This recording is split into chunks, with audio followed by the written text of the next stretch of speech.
Tango population baye kozwa biso ke biloko iye toza na esengo balobi ata mbula ata boni tokenda koyamba biloko ya kandida na biso numero 20 yo moko mpe oza koyoka banzembo apesa polo te apesa drapele te tokovote ye na go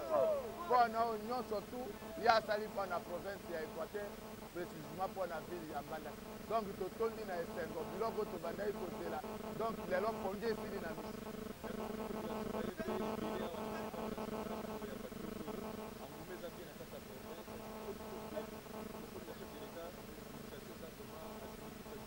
Donc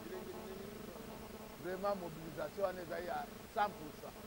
Yo tala distance ya aéroport ti na ville mais ntango bayoki baye awa mais équipe d'avance oyo bayaki déjà soki bamoni kuna na ville bango moko baza kokamba donc soki okei na centre ville c'est terrible bokomona oyo bomona te moto nyonso derrière candidat na biso numéro 20 parti beton donc tembeza te.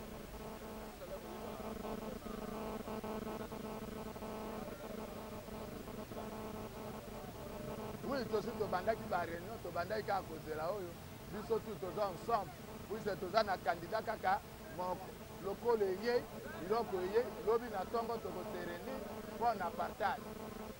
mpona kopesa bamilita na biso bakandida na biso oyo bakovote.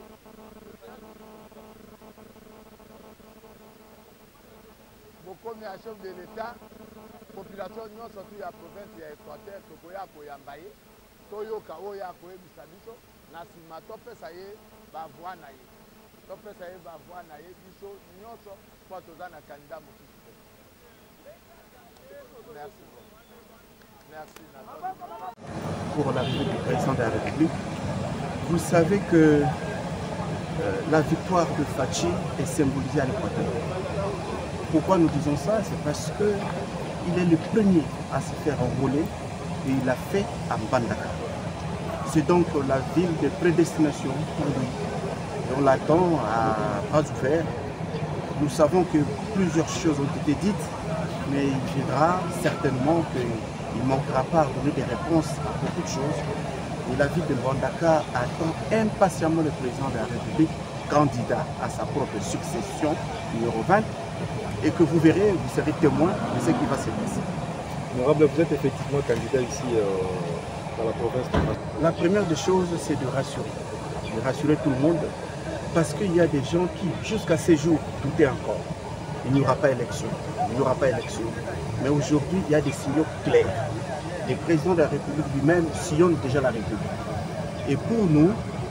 nous sommes déjà dans la bataille. Personnellement, je suis dans la circonscription électorale de Ingende, c'est à 200 km d'ici. Nous sommes déjà dans la ligne de la bataille et nous pensons qu'avec l'Union sacrée, nous allons gagner à tous les niveaux. À tous les niveaux en tout cas. Un mot à l'endroit de tous vos électeurs, soit à l'Inala, soit à votre nakoye bisa batu nyonso ya Équateur ndenge na lobi na français batu mingi bandimaki te ke élection ekozala bawi bakopusa yango mais lelo tondimi ke solo mpenza élection ezali alors tomeka eza momekano mais na ndenge namoni awa na province na biso naza député awa nazosillonne bacoin nyonso. En tout cas les pronostics sont clairs hein? Na présidence c'est le président Félix Tshisekedi parce que ata bolandi bino moko tango campagne ezosalema ba leader banani bazala sima ba candidat mususu. Quand vous parlez du candidat Fachi, tous les grands leaders de l'Équateur bazala sima na ye nani mususu akoya ko gagner dans mon idée.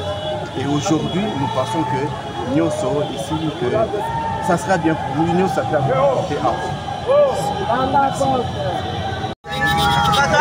porter aéroport ambiance les gars ça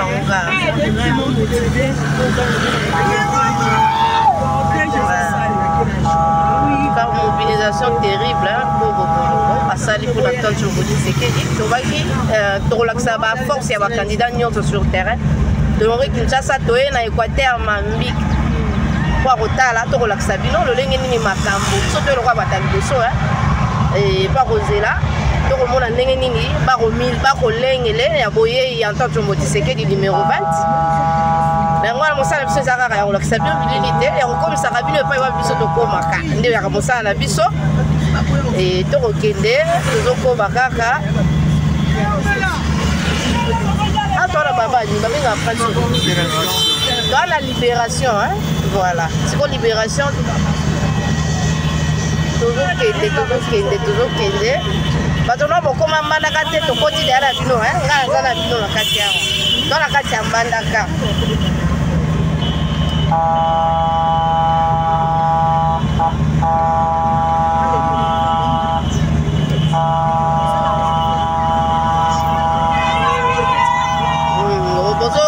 partout toleka bato nyonso bakozela boyei na ye nyonso wana eza misala to befort ya gouverneur Bobo asili kolakisa na bato to koteka mpenza Antoine Tshombo Tshisekedi ndenge nini akoya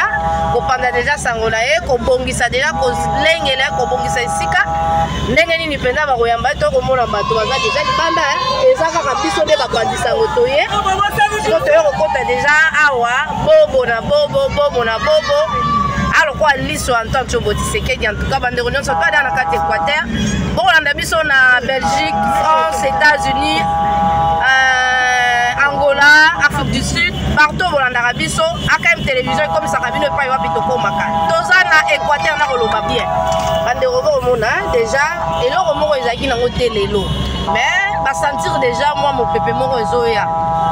désolé qui ça bokasi ya bato sur terrain tobaki tokolakisa bino na bilili koloba ya manga pasi mais ngo ezaka mosala so bakoloba yango wana tokoloba kaka kolakisa bino ndenge nini bato bazali kozela boye ya Antoine Tshombo Tshisekedi numéro 20 oyo nyonso eza befort to misala ya bobo boloko ameki mpenza kolamusa baye pa kolakisa bango importance ya makonomi moto nyonso esengeli na ye alamuka mpo akovote utile moto oyo akosala mbongo na ekolo Kongo moto oyo akotombola ekolo Kongo lelo ekolo Kongo ezotangama na bamikili bakomi kosala masanga sa bainvite biso te toza na kati ezolakisa ete tokoti na moma moko to tokoti na ngonga oyo Kongo esengeli na yango edirige Afrique po Afrique ya kodirige mokili mobimba kasi esengeli na biso nyonso toyeba tokovote banani ezala na badepute tokovote banani na kati ya présidentielle biso nyonso toyebi Antoine Tshilombo Tshisekedi numéro 20 yango oyo deja bandeko bakosenga video mais tokosala bango deja bayebi te tokosala bango tozokoba bandeko balandi ambiance oyo elekala mbandaka falo ozala aboka kitoko ndenge alokashila aboka bien na kati ya mbandaka lelo bato nyonso bakosenga kaka video nayebi te tozokoba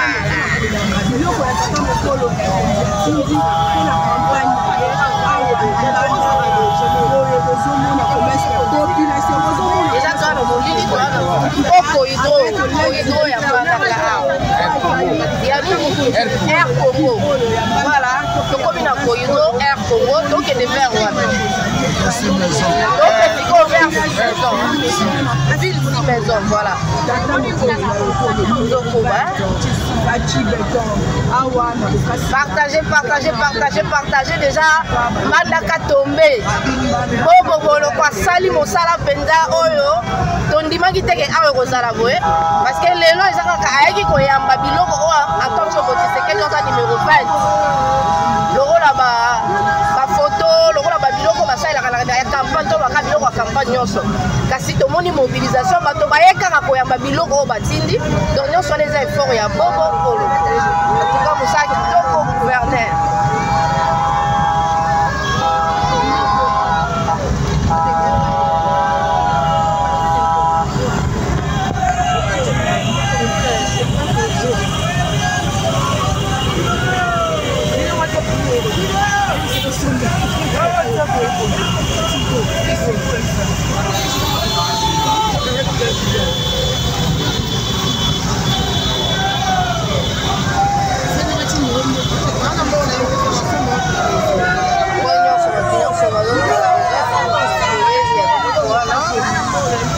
ambiance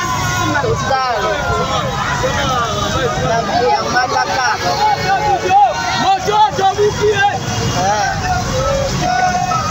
bakaka bino moko bomona eloko ndenge lekawa na kati ya mbandaka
ambiance eza partout omona partout bato batelemi awa nde mpenza kutu nde bakani nde nzela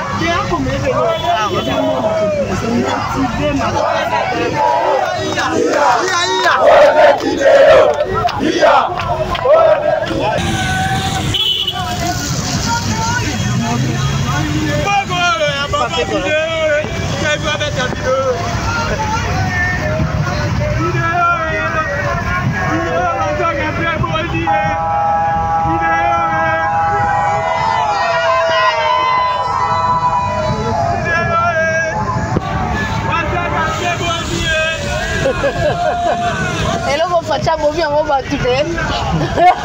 na matadi abi nasali basaka mpe boni o bato bakangi aza vaccine basaka mpe boni o